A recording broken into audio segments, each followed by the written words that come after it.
guys, it's Reagan and welcome back to another video. Today I am here with a book haul. Now here's the deal. The month of July is my birthday month, so while I know I shouldn't be buying books right now, I did treat myself to a few new and exciting titles that I just couldn't say no to. I love book shopping, and also I wanted to take advantage of some of my favorite bookstores in the area before I leave them. So what can I say? I bought myself some books, so without further ado, let's go ahead and dive right in. The first selection of books are, of course, the July selects from Book of the Month, and I am working with them for this video. If you guys are not familiar, Book of the Month is an online book subscription service. Every single month, they curate a selection of books from a variety of different authors, genres, and voices in the community. There are always new releases, they're always hardcover. Outside of the 5 books that they curate every single month, they also have new releases that are add-ons as well. Not to mention, you can select from their ginormous backlog of titles, which just means there's so much to see and explore, and you can always get them at a fantastic price. I of course have an offer code for you guys. If you use my code PERUSEPROJECT, you can get your first box for only $9.99. But without further ado, let's go ahead and dive into the titles for the month of July. The first book you're able to select from sounds incredibly intense, and that is Razorblade Tears by S.A. Cosby. This is said to be a story of 2 men's quest for revenge and redemption. It follows 2 men, Mike and Buddy Lee, 2 men who have really nothing in common outside of their criminal past. However, they are brought together in an unexpected way after the murder of their 2 sons, Derek and Isaiah. Both these men were not incredibly close with their sons in life, as they both had difficulty accepting their sons' relationships with each other. Now, both of these men are using their criminal past and connection and working together in a desperate bid of revenge and to figure out what happened to their sons. Again, this sounds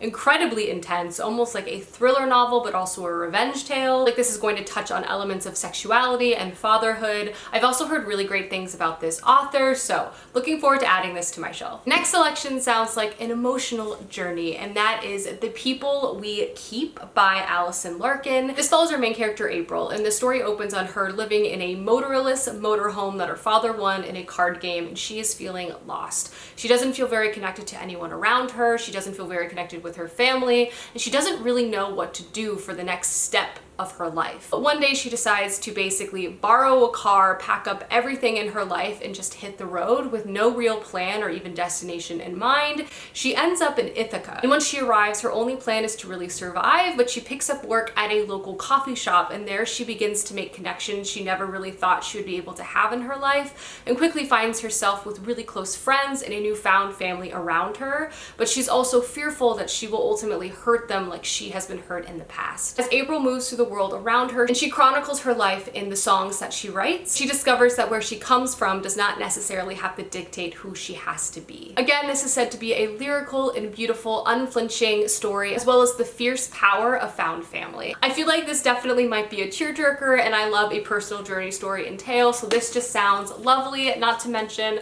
I also think the cover is beautiful. Speaking of family, we also have a story that's more centered on family drama and kind of coming back home, and that is We Are the Brennans by Tracy Lang. When 29-year-old Sunday Brennan wakes up bruised and battered in a Los Angeles hospital after a drunk driving accident, she realizes it's time to swallow her pride and go back home. However, it's not easy to return home to the East Coast. It's been 5 years since she's deserted her family, as well as her high school sweetheart fiance. Sunday is determined to rebuild her life again, tiptoeing around resentful brothers and ex-fiancés. But the longer she stays, she realizes that they need her as much as she needs them. And when a dangerous man from the family's past threatens to bring their pub into financial ruin, the family has to kind of come together and also bear all of their secrets. This is a story of pain and family, but ultimately coming together and deciding to move forward together. This sounds really intense and emotional, but hopefully one that ends with a happy ending, but we shall see. Next book is a very intense sounding thriller, and that is 56 Days by Catherine Ryan Howard. The synopsis of this book will definitely catch you. It's brief, but very intense. 56 days ago, Sierra and Oliver meet in a supermarket while waiting in line. And from there, they begin dating, and this is also the same week that COVID comes to the shores of Ireland. 35 days ago, Oliver suggests that they should move in together, and Sierra sees this as a unique opportunity to see a relationship flourish without the scrutiny of friends and family, so she decides to move in. Today, detectives arrive at Oliver's apartment to discover a decomposing body. And they determined what really happened, or did lockdown create an opportunity for the perfect crime? Again, this sounds like a really intense thriller story that also feels like it has a countdown element, which I do feel like adds an interesting layer of suspense when reading books like this. Obviously, this is a 2020 inspired book and one I feel like will personally get my heart racing, but if you're looking for a thriller this summer, definitely check this one out. And the very last book you're able to select from is a historical fiction option, and that is Sisters in Arms by Kaya Alderson. And this is a story that actually recounts the first and only all-black women's battalion within the Women's Army Corps, and basically follows a group of women through their training, as well as when they're deployed in Europe during World War II. Specifically, this author, Kaya Alderson, really focuses on discovering hidden figures within African American women's history. I personally love historical fiction stories, and I often read many of them set during World War II, so this personally really intrigues me. I'm also really curious to check out more books by this author, as I've heard really excellent things about her other stories as well. But yes, this is the last book you're able to select from, an incredible historical fiction option as well. Alrighty guys, those are the July selects for book of the month. Again, I'll have a link to their site as well as my coupon code down below. But without further ado, let's go ahead and dive into the rest of the books I picked up for the month. The first one is a very intense option, and it's one I've had my eye on since it was announced and subsequently released, but I thought I might be too scared to read it, but I've heard just so many good reviews that I've decided to just go for it, and it might be like a perfect late summer, early fall read. And that is The Helm of Midnight by Marina Lostetter. Evil blooms in darkness, a bloody, ambitious, and absolutely riveting. I hear this is kind of a genre-bending story, combining elements of fantasy, but also a thriller component, as I think we're following like a literal serial killer just in a fantasy setting. In the beginning of the story, a group of thieves have essentially succeeded in an ultimate heist in stealing a death mask of a very famous serial killer that has also had his spirit imbued within it. So at the beginning of the story, now that the spirit has been released, murders have begun to terrorize the city again, and this time it's all happening from beyond the grave. And now we follow a group of regulators who must enter the mind of madness to stop this insatiable killer. This sounds really dark. I have a feeling very, very scary, very, very gory, and again, kind of something more outside of my comfort zone. But I've heard just such excellent things about this, and I always really love sort of genre-bending fantasy stories, and this just seems like a really interesting combination, so I did grab this. I couldn't say no when I saw it in the bookstore. The next book I picked up was Folk Lorne by Angela Minyoung Her, and this is actually a signed edition, heyo, that I got at my local indie bookstore, and this is one I've had my eye on for a few months. It just sounds, again, like a combination of some of my favorite things within fantasy writing, but this is said to be another genre-defying, continent-spanning saga of Korean myth, scientific discovery, and abiding the love that binds even the most broken of families. This follows our main character, Elsa Park, who is a particle physicist at the top of her game, and she feels like she's finally put enough distance between herself and the ghosts of her family, as she's now stationed in Antarctica. But at the beginning of the story, she begins to see an imaginary friend from her past, an achingly familiar spectral woman in the snow. Years ago, Elsa's mother warned her that women and their family line were doomed to repeat the narrative lives of their ancestors in Korean myth.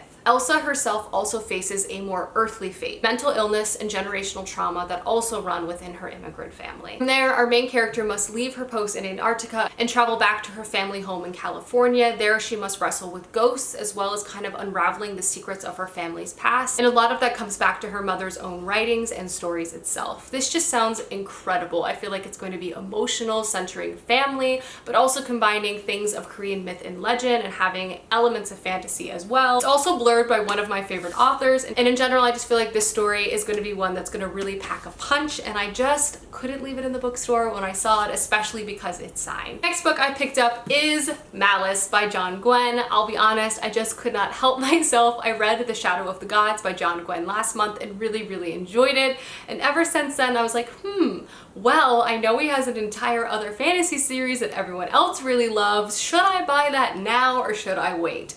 Clearly, I could not wait, and I ended up picking up the first book within this fantasy series, Malice, which is a really beloved tale. I feel like everyone who has read this has loved it, which does kind of intimidate me a bit, but I'm hoping I personally really like it. I know it's multi-POV with an extreme amount of different perspectives, which actually really calls out to me. I really love large casts within fantasy stories. Again, this seems like a multi-perspective story that is going to be bloody and gory and following a variety of characters as they seek their own, like, fame and vengeance. It's also set in a world that has a violent past where armies of men and giants clashed in battle, and now giants stir anew, threatening everything around mankind. And we follow all of these different characters as they kind of work and maneuver around that reality. The Shadow of the Gods was absolutely gruesome, so I'm kind of expecting that to be the same vibe in this. I also really liked the combat and how John Gwynne wrote the combat within that series, so hoping to read more of that within this as well. I'm actually not sure how many books are within the Faithful and the Fallen series, but I want to say at least 4 or 5, so looking forward to starting this journey. I picked up book 1. This is also a beautiful paperback. I just love a paperback that's like this, what can I say? And the last 2 books I have to show off are some of my most anticipated releases of the year, so naturally they were pre-ordered months ago. The first one is The Black Tongue Thief by Christopher Buhlman. The overall vibe of the story really just speaks to my soul. It's actually also said to be fans of the Thief series by Megan Wallen Turner, which is one of my all-time favorite fantasy series, so I heard that, it became an automatic buy for me. And this appears to be a dual perspective story following one of our main characters, Kinch, who owns the Thieves Guild a lot of money for his education on how to be a really good thief. They trained him in all of the necessary skills, which leads us at the beginning of the story with our main character sitting by the side of the road, determined to rob the first person that passes him by to ultimately pay back this debt. Unfortunately, the person he decides to rob is the wrong mark, and is our other main character, Galva, who is a knight and also a survivor of the brutal Goblin War, and she is on a personal journey to try to find her queen. Unsuccessful in his robbery, these two characters' lives and fates begin to be intertwined, and they go out on a quest together. This just sounds like a really interesting story that I hope has lots of humor. I especially love this sort of unlikely pairing of these two characters coming from 2 very different walks of life in terms of being a knight versus a thief. So I've heard really excellent things about this since it's come out, and I'm hopeful that I will personally fall in love with it. I also love the cover as well. I feel like fantasy covers have just been getting better and better in my opinion, but yes, my pre-order of this came in. I cannot wait. The very last book I picked up for the month of July is The Jasmine Throne by Tasha Suri, and this is definitely a must-read very, very, very, very soon. The reviews and the hype around this book have just been drawing me in. I was already excited about it, obviously, as I pre-ordered it, as it possesses quite a few of my personal favorite tropes within fantasy, but just everything I've heard just makes me even more excited, if that makes sense. And this centers 2 main characters, and I also believe it houses a hate-to-love romance at its core as well, but it follows first our main character, Princess Milani, who has been trapped by her despotic brother within the ancient walls of a crumbling temple, and she dreams of vengeance. And we also follow a maidservant, Priya, who is forced to disavow her birthright and power, and she dreams of freedom. Both these characters kind of clash and come together again in a surprising fashion. I actually think they hate each other, at least at the beginning of this story, but they also begin to work together with the ultimate goal of burning this empire to the ground. It's also said to be a really intimate, complex view of empire and the people kind of caught in its bloody teeth. This just sounds like it's really going to deliver a hyper-political, high fantasy story, which I'm always looking for. I particularly love when kind of empire is at the center and we're following 2 characters that are kind of having to interact within the flawed structures of this empire and ultimately their desire to bring it down and destroy it. All of the blurbs on the back are literally by some of my favorite authors out there, and they're basically just saying it's sharply drawn with characters you ache with longing for peace, for war, and for one another. It says it raises the bar for high fantasy. I'm just saying the hype around this book is real, and I must read it for myself, and I cannot wait. Alrighty guys, those are all the books I picked up for the month of July. Let me know down below some books you picked up recently, as I would love to know, and I will see you guys soon with another video soon. Goodbye!